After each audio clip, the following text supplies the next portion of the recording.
Hey guys, how's it going? Michael Troy here. Today we're looking at Wolverine issue 50 from 1992, the Larry Hama Marc Silvestri era. I forgot how awesome this is.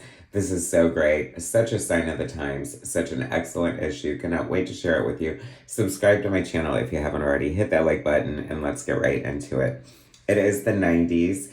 You can see from this great cover. I love the corner box art. I believe that is Kevin Nollan's art in the corner, if I am correct. And I want to attribute the credit to the design of the logo to Kevin Nollan as well. He did a lot of great logos from around this time that you may or may not be aware of.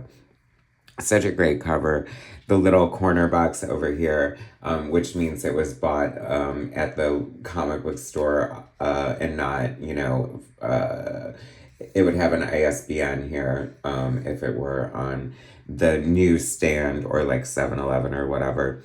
And, comics eventually stopped being sold on the newsstand in 7-Eleven, so that is sad.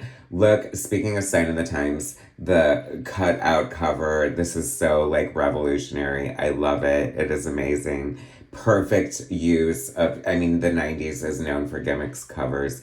And if you're going to have a gimmick cover, this is how you do it. The cardstock with the slash of Wolverine's claws cutting out through the art, the top secret file on the cover to reveal the art underneath.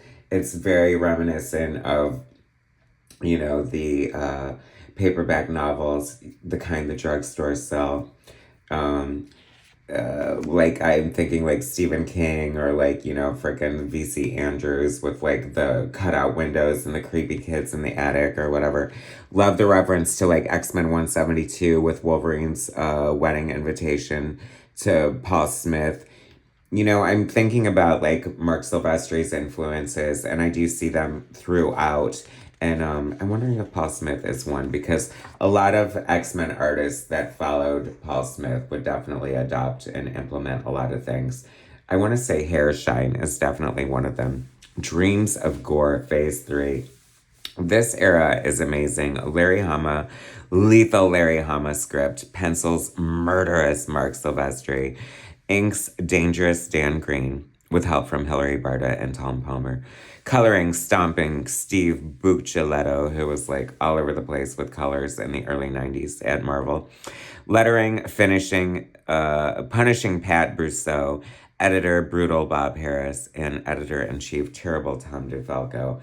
Which was he? I don't know. This is the post, Jim Shooter era. Amazing, my ring light is making such a glare off of this. Let me see if I can fix that a little bit. Anyway,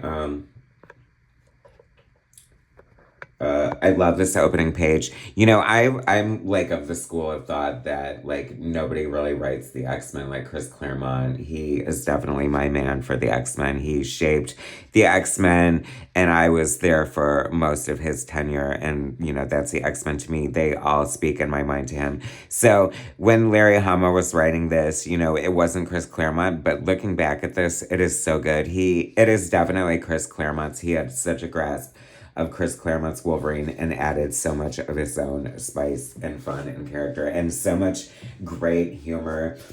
This definitely feels like, if Wolverine was an action adventure hero in his own solo series, and I love it. We've got Wolverine in so many different situations and settings and appearances. I love the black wife beater with the chopper motorcycle and him going down steps and just being a badass. And there has to be a book that Marvel has to make a book of the quotable Wolverine, because, and I'm going to give a lot of credit to Larry Hama, because I was laughing every other line he spewed.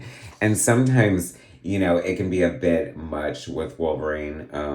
You want to roll your eyes at some of his self-congratulatory tough guy antics. But I don't know, Larry Hama just had such a good handle at it. And Marc Silvestri's art is amazing. Look at the shield helicarrier. It's no surprise that Marc Silvestri can draw big dynamic scenes like this. You know, he got one of his big breaks on Marvel was the Revenge of the Living Monolith graphic novel that had a ton of superheroes and like a big battle against a huge monolith. So, you know, I'm seeing like a lot of great, like, this almost looks like a Mike Mignola shape. I'm seeing some of the Mignola in the clouds, you know. You see influences from other artists. I see a lot of Jim Lee, oddly, that I feel like I've never noticed before. I mean, I definitely feel like, you know, together in a way. It's mostly given credit to Jim Lee, but I feel like Marc Silvestri shaped what is, you know, the image look or whatever of the early 90s. This is such a great silhouette here. We got treated to some great Marc Silvestri art on his Batman Joker Deadly Duel series last year that was highly anticipated and unexpectedly gorgeous and just amazing. And, you know, Silvestri's art really had like a glow up or took a turn when he branched out into his Top Cow and started, you know, hiring his own inkers and like colorists and really elevating his own art. But he's always been a great, amazing comic book story artist. An artist. People love him. He's a great guy. And he draws so well. I just love his storytelling.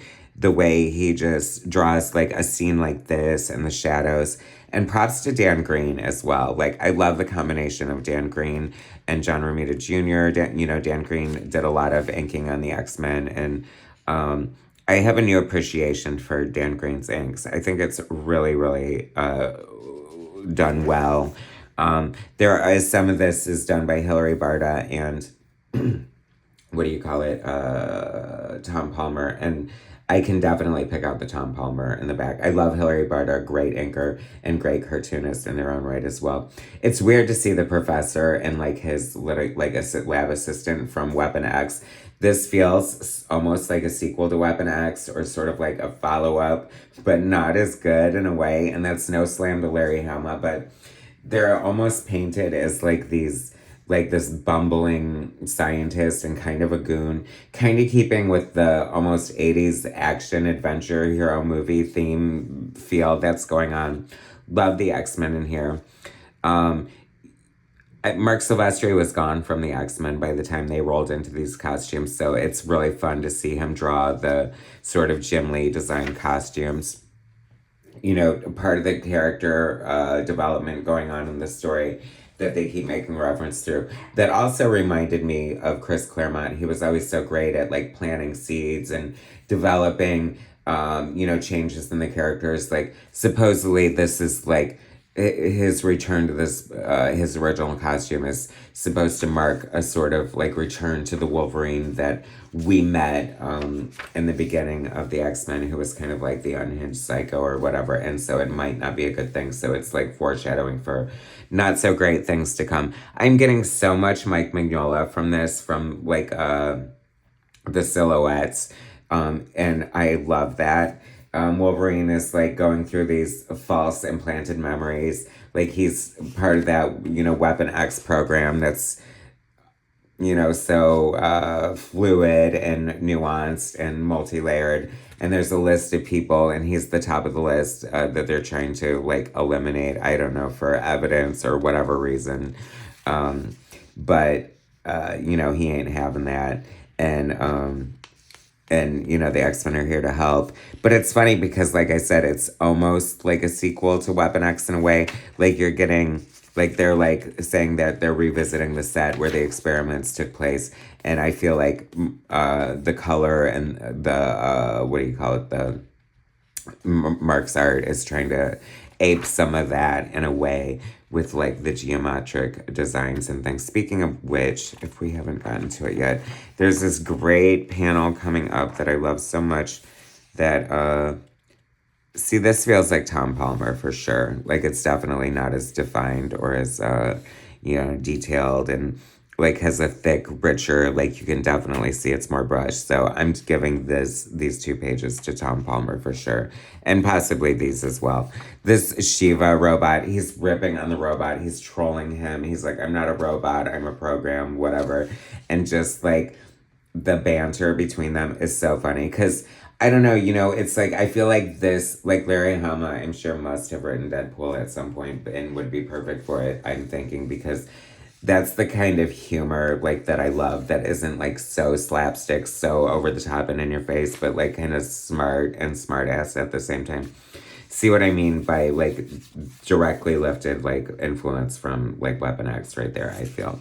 Um, Tom Palmer, like the beautiful lines and Silver Fox's hair here are giving me like Tom Palmer. I love this. Like there's this mix of like false memories. The inking on here is just freaking gorgeous. The art is so good throughout, and I love it because sometimes on these big anniversary issues, the art sort of is inconsistent in bad ways.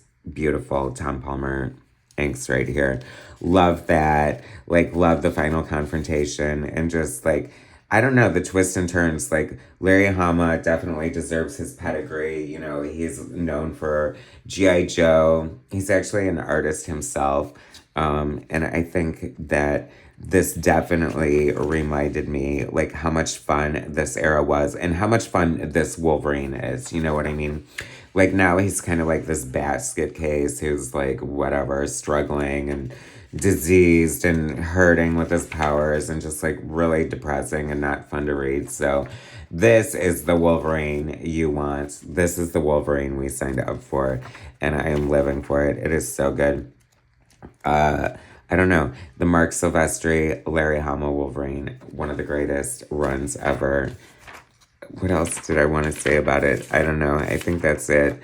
But, oh yeah, there it is. The Jack Kirby-ness of this panel is amazing. I definitely see it in the shape and the geometry. It just speaks to me. And maybe I'm just reading too much into it. I don't know. And I also love this panel. It is so comic book. That's what I love about this version of Wolverine too. It's everything. It's like superhero. It's like Shield is involved. Nick Fury looks great, drawn by Marc Silvestri in here. It's like a little bit 80s action road warrior kind of like lone wolf situation as well. So good. So much fun. I'm glad this is in such great condition. Like, what a gimmick. I must have only read this once and put it in the bag, which I am about to do again. Thanks for watching, guys. Subscribe to my channel if you haven't already. Hit that like button, and I'll bring you more soon.